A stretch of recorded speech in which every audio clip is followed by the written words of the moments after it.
नमस्कार मित्रांनो, रात्रीची ड्युटी पूर्ण करून सकाळी वरिष्ठांच्या आदेशानुसार जैन साधू परिक्रमा बंदोबस्ताकरिता रवाना झालो. परंतु त्यांना यायला अवकाश असल्याने मी जरा निसर्गाचा आस्वाद घेऊ लागलो.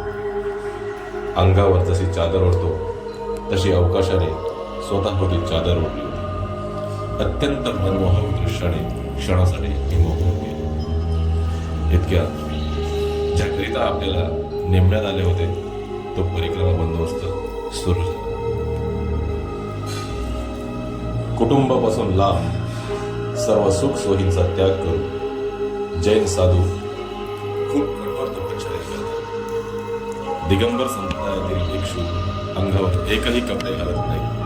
त्यामागील कारणही तेवढंच महत्वाचं आहे. अशी मान्यता आहे की जेव्हा भगवान महावीर ध्यानाद्वारे उच्च स्तरावर पोहोचले तेव्हा त्यांना शरीराची जाणीव राहिली नाही. त्यांना कपड्याचाही भान उरला नव्हता.